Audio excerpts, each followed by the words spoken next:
जरा सोचो एक ऐसी जेल के बारे में जो हजारों एकड़ में फैली हो, जहां से निकलने का कोई रास्ता ना हो और जान का खतरा हद से ज्यादा। कहानी की शुरुआत होती है आज से हजारों साल बाद, जब इंसानों ने धरती छोड़कर अलग अलग ग्रहों पर बसना शुरू कर दिया। कुछ ग्रह तो बढ़िया निकले, लेकिन कुछ के अंदर ऐसे अजीबोगरीब खतरनाक जानवर रहते थे जिनसे इंसानों को बहुत खतरा था, और इस पूरे ब्रह्मांड पर सिर्फ एक सरकार राज करती थी। इसके बाद हम इसी तरह के टाइटेनियम नाम के ग्रह को देखते हैं, जहां लोगों ने अपना एक शहर बसाया और ऐसा सिस्टम बनाया जहां इंसानों की हर हरकत पर नजर रखी जाती थी। फिर हम क्रिस्टी नाम की एक लड़की को देखते हैं जो इस प्लेनेट पर जेल में थी। इसके बाद हम ऐसे ही 10 कैदियों को देखते हैं जिन्हें शहर से निकाले जाने की सजा दी गई थी। यहाँ किसी को भी मौत की सजा नहीं दी जाती थी, बस शहर से निकाल देते थे, क्योंकि शहर से बाहर यहाँ बहुत ही खतरनाक जीव रहते थे जो मौका मिलते ही उन्हें मार डालते। कैदी अब यहाँ से भागकर कहीं नहीं जा सकते थे, तो इस जगह को एक खुली जेल भी कहा जाता था। अब इन 10 कैदियों को खतरनाक दलदल में से गुजरते हुए पैराडाइज आइलैंड्स तक पहुंचना था, लेकिन सच तो ये था कि आज तक कोई पैराडाइज आइलैंड्स तक पहुंच ही नहीं पाया था। खैर, फिर कैप्टन सभी कैदियों को शहर की सरहद तक ले आया, जहां एक अदृश्य सुरक्षा कवच था। कैप्टन ने सुरक्षा कवच हटाते हुए अर्विन नाम के कैदी के सर से कपड़ा हटाया और फिर उन सब के लिए एक लोहे का बक्सा मंगवाया, जिसमें उनके काम की सारी चीजें थी। अब उनके पास यहाँ से निकलने के लिए 1 घंटे का टाइम था, वरना गार्ड्स उन्हें गोली मार देंगे। ये सुनकर एक औरत तो पागलों की तरह रोते हुए इधर उधर भागने लगी, तो क्रिस्टी ने जैसे तैसे उस औरत को शांत किया। इसके बाद वुल्फ नाम के कैदी ने कहा कि वो सबके बारे में जानना चाहता है। असल में वो खुद ब खुद सबका लीडर बनने की कोशिश कर रहा था, क्योंकि वो पहले भी इन दलदलों में जा चुका है। लेकिन तभी अचानक पेगन नाम का एक खतरनाक कीड़ा जमीन से बाहर आ गया और तुरंत अपने शिकार को लेकर जमीन में वापस चला गया। खैर, फिर क्रिस्टी ने कहा कि वो वुल्फ के साथ नहीं बल्कि अर्विन के साथ आगे बढ़ना चाहती है। तब अर्विन ने कहा कि भाई हमें बक्सा खोलकर चीजें आपस में बांट लेनी चाहिए, फिर अपने अपने रास्ते निकल जाएंगे। लेकिन बक्सा खुलते ही सब एक साथ टूट पड़े और अर्विन के हाथ सिर्फ एक चाकू लगा। तो अर्विन ने कहा कि सबको बराबर चीजें मिलनी चाहिए, लेकिन तभी वुल्फ के साथी ने क्रिस्टी पर हमला करने की कोशिश की, मगर अर्विन ने उसी वक्त उसकी गर्दन पकड़कर सबको धमकी दी कि एक दूसरे पर हमला करने का अंजाम अच्छा नहीं होगा। आखिरकार वुल्फ ने उन्हें उनका हिस्सा दे दिया, लेकिन फिर अर्विन ने कुछ खाने की चीजें उनको देने के बदले उनसे वो खाली बक्सा मांग लिया, जिसके लिए वुल्फ खुशी खुशी तैयार हो गया। तभी महल से आवाज आई कि कैदियों को अभी के अभी यहाँ से निकालना होगा, तो वुल्फ ने अपनी टीम को आगे बढ़ने का ऑर्डर दिया। वहीं अर्विन और क्रिस्टी ने भारी बक्सा अपनी कमर पर बांधा और अपने रास्ते निकल पड़े। तभी अचानक महल से हमला हुआ और सभी लोग पत्थरों के पीछे छुप गए। तब अर्विन को एहसास हुआ कि असल में ये हमला उसे मारने के लिए किया गया था। उसने क्रिस्टी को अपने साथ रेंगते हुए आगे बढ़ने को कहा। फिर जल्द ही वो एक सुरक्षित जगह पर आ पहुंचे और तब अर्विन ने देखा कि वुल्फ की टीम भी उनका पीछा कर रही है। इसके बाद क्रिस्टी ने अर्विन से पूछा कि क्या सच में पैराडाइज आइलैंड नाम की कोई जगह है भी। इस पर अर्विन ने जवाब दिया कि अगर वो जगह ना होती तो सरकार के लोग उन पर हमला क्यों करते। गार्ड्स को पूरा यकीन था कि अर्विन रास्ते में ही मारा जाएगा। खैर, अर्विन ने कहा कि वो पहली बार इस रास्ते पर जा रहा है, लेकिन उसे यकीन है कि वो जरूर कामयाब होगा। असल में कुछ साल पहले अर्विन सरकार के प्रेसिडेंट का एडवाइजर हुआ करता था। वहीं दूसरी ओर हम देखते हैं कि नए प्रेसिडेंट ने कैप्टन को बुलाकर पूछा कि ये एडवाइजर अब तक जिंदा कैसे है। तो कैप्टन ने उसे यकीन दिलाया कि आज तक कोई इन दलदलों को पार नहीं कर पाया। उधर क्रिस्टी और अर्विन को रास्ते में थोड़ा साफ पानी मिला, तो क्रिस्टी ने अपना चेहरा धोया और आने वाले समय के बारे में सोचने लगी। तभी अचानक अर्विन ने क्रिस्टी को बिल्कुल हिलने से मना कर दिया। क्रिस्टी को लगा कि अर्विन उसका फायदा उठाना चाहता है, मगर असल में तो अर्विन ने उस पेगन कीड़े को देख लिया था जो अचानक जमीन से बाहर आ गया था। जब अर्विन उसका सामना कर रहा था तो क्रिस्टी ने हिम्मत दिखाकर चाकू से कीड़े को काट डाला।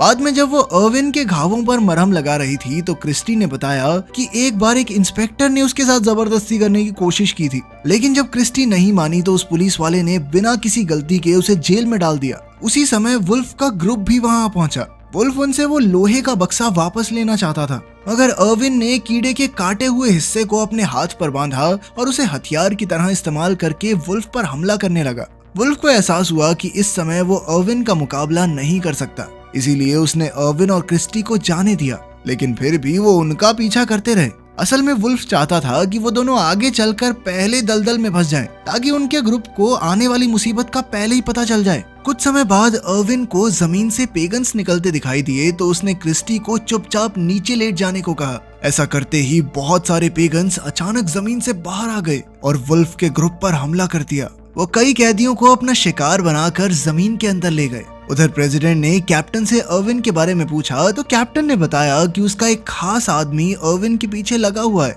इधर रात होने पर अर्विन और क्रिस्टी एक जगह पर रुक गए और अर्विन उसे अपनी पूरी सच्चाई बताने को तैयार हो गया, लेकिन इससे पहले कि वो कुछ कहता क्रिस्टी थक हार कर वहीं सो गई। बाद में जब उनकी आंख खुली तो उसे अजीबोगरीब आवाजें सुनाई दी और सामने से हजारों की तादाद में कीड़े उनकी तरफ बढ़ रहे थे। क्रिस्टी डर के मारे तेजी से दौड़ी, मगर अर्विन ने उसे तुरंत पकड़कर लोहे के बक्से में डाला और खुद भी अंदर लेटकर ढक्कन बंद कर दिया। इसी तरह वो कीड़ों के आतंक से तो बच गए, मगर उनके बक्से का ढक्कन बुरी तरह टूट गया। दरअसल अर्विन ने बक्से की मांग इसी मुसीबत से बचने के लिए की थी। फिर शांति होने के बाद वो बाहर आए और बक्से को वहीं छोड़कर आगे बढ़ गए। कुछ समय चलने के बाद वो दलदल की शुरुआत में पहुंच गए।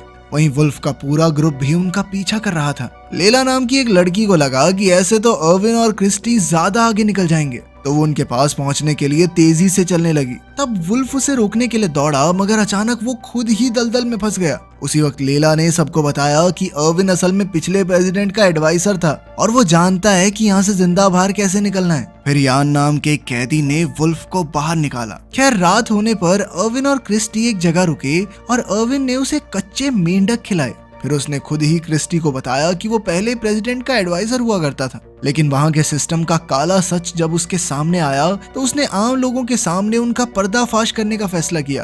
अब किसी को भी सीधे तौर पर मारना अलाउड नहीं था, तो सरकार ने उसे मरने के लिए इस दलदल में भेज दिया। लेकिन अर्विन यहाँ आने से पहले सिस्टम के अंदर एक ऐसा वायरस डाल के आया है जो एक खास कोड से बंद है और ये कोड उसके सिवा कोई नहीं जानता। अब जल्द ही सिस्टम ठप होने वाला है, कोई हथियार कोई कैमरा काम नहीं करेगा और लोग फिर अपनी मर्जी से एक नया सिस्टम बना सकेंगे। ये सब सुनकर क्रिस्टी ने कहा कि फिर तो सरकार के लोग हाथ धोकर उसके पीछे पड़ जाएंगे, मगर अर्विन ने कहा कि उसे पूरी उम्मीद है कि तब तक वो यहाँ से बचकर निकल जाएंगे। वहीं दूसरी ओर शहर में सरकार का सिस्टम ठप होना शुरू हो गया था। सबसे पहले कम्युनिकेशन सैटेलाइट्स ने काम करना बंद कर दिया। फिर अगली सुबह हम देखते हैं कि लेला और बाकी कैदी जो वुल्फ का ग्रुप छोड़कर आगे बढ़ गए थे, उनका सामना रास्ते में कुछ जंगली लोगों से हुआ। उनकी चीखें जब क्रिस्टी तक पहुंची तो वो दुखी होकर रोने लगी। वो उस इंसान को कोसने लगी जिसने ये सजा बनाई थी, लेकिन असल में किसी को ना मारकर यूं खुले में छोड़ देना अर्विन का ही आइडिया था। ये सुनकर क्रिस्टी को बहुत गुस्सा आया और वो रोते हुए अर्विन पर चिल्लाने लगी। उधर वुल्फ को पत्थरों के पीछे उसके ग्रुप के लोग छिपे हुए दिखाई दिए। तब अपनी जान बचाने के लिए लेला ने वुल्फ को बताया कि उसे प्रेसिडेंट के एडवाइजर को मारने का ऑफर मिला है। अगर उसने अर्विन को मार दिया तो सरकार का हेलीकॉप्टर उसे लेने आएगा। अब वुल्फ के दिमाग में एक आइडिया आया कि अगर वो लेला को ही खत्म कर दे तो सरकार शायद उसे भी ऑफर दे देगी। लेकिन फिर लेला उससे बचकर भागी और दलदल के अंदर एक खूंखार मकड़ी के जाल में जा फंसी। वो बेचारी वहीं तड़प तड़प कर मारी गई। जब कैप्टन को खबर मिली कि उनकी जासूस मारी गई तो उसने सार्जेंट मैटियस को हथियार देकर एडवाइजर को मारने के मिशन पर भेजा। वहीं दूसरी ओर वुल्फ का एक और साथी रास्ते में मारा गया। इधर यान ने अर्विन और क्रिस्टी के पास जाकर उन्हें भटका दिया, जिससे अर्विन वुल्फ के जाल में फंस गया। वुल्फ ने अचानक उसे बांधकर कैद कर लिया था और अब वो उसे मारना चाहता था ताकि सरकार उसे आजाद कर दे। अब कोई और चारा नहीं था, इसलिए अर्विन ने क्रिस्टी को भाग जाने को कहा और क्रिस्टी ने अचानक उसे चूम लिया। इधर वुल्फ ने अर्विन को खड़ा होने को कहा, मगर अर्विन उसकी एक सुनने को राजी नहीं था, इसीलिए वुल्फ को उसे अपनी पीठ पर उठाकर आगे बढ़ना पड़ा। वहीं हम देखते हैं कि सार्जेंट मैटियस और उसका ग्रुप पुरानी जेल के खंडरों में पहुंचे, जहां कई खूंखार अपराधी रहते थे। जल्द ही वुल्फ भी वहां पहुंच गया। फिर उसने अर्विन और क्रिस्टी को एक जगह पहुंचाया और सार्जेंट मैटियस से डील करने पहुंचा, लेकिन उनकी बातचीत के बीच ही अर्विन वहां से भाग निकला। तब वुल्फ ने घबराकर सार्जेंट को कहा कि तुम चिंता मत करो, मैं उसे ढूंढ निकालूंगा, मगर सार्जेंट ने गुस्से में उसे गोली मार दी। फिर सार्जेंट को क्रिस्टी और यान मिले तो सार्जेंट ने यान को भी मार डाला और क्रिस्टी को अपने कब्जे में लेकर आगे बढ़ा। तभी अर्विन ने सामने आकर सार्जेंट से क्रिस्टी को रिहा करने को कहा और इसके बदले में वो खुद को उसके हवाले कर देगा। लेकिन क्रिस्टी को रिहा करते ही सार्जेंट ने उसकी पीठ में बेहोश कर देने वाला ट्रैंकुलाइजर मार दिया और तभी अचानक पीछे से वुल्फ ने सार्जेंट को मार डाला। वुल्फ अब अपनी आखिरी सांसें गिन रहा था, मगर वो सार्जेंट से बदला लेने से नहीं चूकने वाला था। तब अर्विन ने वुल्फ का शुक्रिया अदा किया तो वुल्फ ने उसे सलाह दी कि पैराडाइज आइलैंड जाने की कोशिश मत करो, क्योंकि ऐसी कोई जगह है ही नहीं। उसे इतनी सलाह देकर वो मर गया। बाद में हम देखते हैं कि अर्विन क्रिस्टी को अपनी बाहों में उठाकर समुद्र तक पहुंचा और उसे एहसास हुआ कि इसे पार करने के बाद ही वो पैराडाइज आइलैंड तक पहुंचेंगे। इसे पार करने के लिए उसने खुद पौधे इकट्ठा करके उनका छोटा सा आइलैंड बनाया। उधर कैप्टन अब सार्जेंट से कांटेक्ट नहीं कर पा रहा था, तो वो समझ गया कि एडवाइजर को ढूंढने का अब कोई फायदा नहीं। खैर फिर भी उसने अर्विन के पीछे एक आखिरी ड्रोन भेजा।